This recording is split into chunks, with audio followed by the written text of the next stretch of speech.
আজকে একটা মিটিং ছিল, সেই মিটিংটা অ্যাটেন্ড করার জন্য আমি এখন বেরিয়ে গেলাম। ভিডিওটা বেশি বড় না করে ভিডিওটা স্টার্ট করা যাক। হ্যাঁ, আমি এখন ওয়েট করছি আমার একটা বন্ধুর জন্য।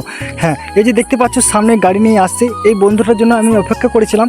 আমার বন্ধুগুলো সব কিন্তু মিটিংয়ে যাওয়ার জন্য সব বেরিয়ে গেছে, আমি এই বন্ধুটার জন্য ওয়েট করছিলাম। তাই ফাইনালি আমি গাড়িতে চাপবো এবার। আমাদের এখান থেকে বেশি দূর নয়, তাই আমরা এখন বেরিয়ে গেলাম এবং পৌঁছাতে কিন্তু বেশিক্ষণ সময় লাগবে না। ফাইনালি আমরা পৌঁছে গেছি এবং গাড়িগুলো পার্কিং করার পর আমরা যে দেখতে পাচ্ছ এই রোডটার সামনে, এটার নাম হচ্ছে স্টিল পার্ক মোড়। হ্যাঁ বন্ধুরা, তোমরা ঠিকই শুনলে। এই যে সামনে দেখতে পাচ্ছ, আমি আর আমার একটা বন্ধু এই দুজন মিলে হাঁটছি এবং এই সামনে দেখতে পাচ্ছ এই দোকানটার সামনে কিন্তু আমাদের মিটিং হবে। হ্যাঁ, আমাদের মিটিং আছে পলিক্যাবের। আমরা বন্ধুরা আমরা ইলেকট্রিকের কাজ করি, আমরা হচ্ছে ইলেকট্রিক মিস্ত্রি। আমরা যে দোকানে মানলি ইলেকট্রিকে, সেই দোকানটার নাম হচ্ছে সাহা ইলেকট্রিক। এই যে দাদাকে দেখতে পাচ্ছ, ভালো করে দেখে নাও, এটা হচ্ছে আমাদের দোকানের মালিক, মানে সাহা ইলেকট্রিকের ছেলে।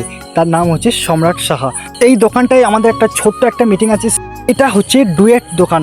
হ্যাঁ, তোমরা ঠিকই শুনলে। এই যে দেখতে পাচ্ছ, এখানে সমস্ত ধরনের পাইপলাইনের মাল থেকে স্টার্ট করে সব ধরনের মাল পাওয়া যায়। মিটিং শুরু হবে হচ্ছে, তার আগে আমাদের চলে এলো দাদা। এই সামনে দেখতে পাচ্ছে, স্মাইল দিচ্ছে, বলছে কী হচ্ছে ভাই? আমরা না দাদা, কিচ্ছু হয়নি। তাই আমরা মিটিংয়ের জন্য ওয়েট করে আছি এবং সবাই অপেক্ষা করে আছে এবং ফাইনালি আমাদের মিটিং শুরু হয়ে যায়। এই যে দাদাটাকে দেখতে পাচ্ছ, ইনি হচ্ছে পলিক্যাবের যাই হোক কিছু স্টাফ। তাই আমাদেরকে বোঝাচ্ছে যে তোমরা পলিক্যাবের একটা নতুন সুইচ বেরিয়েছে, সেই সুইচটা তোমরা নাও, খুবই ভালো। আমরা ঠিক আছে দাদা, একটু ইউজ করে দেখবো। মিটিংয়ের পর কি কিছু গিফট পাওয়া যাবে? আমরা তাই বন্ধু ওয়েট করে আছি যে কিছু একটি যদি গিফট পাওয়া যায় তাহলে খুবই ভালো হবে। ফাইনালি ভাবতে ভাবতে এরকম আমাদেরকে জিনিস দেবে আমরা ভাবতে পারিনি, কারণ আমাদের সাথে দিচ্ছে একটা ব্যাগ, তার সাথে দিচ্ছে একটা থামস আপ, তার সাথে দিচ্ছে বিরিয়ানির প্যাকেট। হ্যাঁ বন্ধুরা, আজকে কিন্তু বিরিয়ানির প্যাকেট পেয়েছি। এই যে দেখতে পাচ্ছ, এটা হচ্ছে আমি। ভিডিওটা এতটাই বন্ধুরা, নেক্সট ভিডিও আবার দেখা হবে। Tata, bye bye.